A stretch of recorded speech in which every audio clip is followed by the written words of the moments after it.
Hi friends, నమస్తే. అటుకుల ఉప్మా ఎలా చేసుకోవాలో ఈరోజు చూద్దాం. స్టవ్ మీద పెనం పెట్టి దాంట్లో 2 స్పూన్ల ఆయిల్ వేసి జీలకర్ర, ఆవాలు, మంచెనగపప్పు వేసుకొని ఫ్రై చేసుకోవాలి.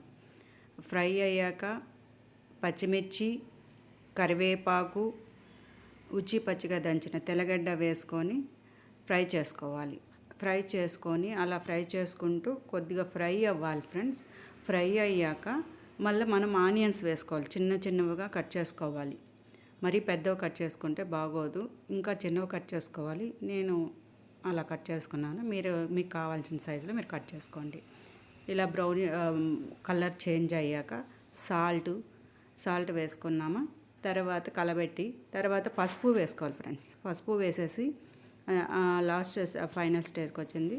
పసుపు వేసుకొని అంతా కలిపి మనం ముందు అటుకులు 2 కప్పులు తీసుకొని హాట్ వాటర్ వేసుకొని 30 సెకండ్స్ అట్లా హాట్ వాటర్లో పెట్టి కడుక్కొని పక్కన పెట్టుకున్నాను. అది ఇప్పుడు దాంట్లో వేసేసి బాగా మిక్స్ చేసుకోవాలి.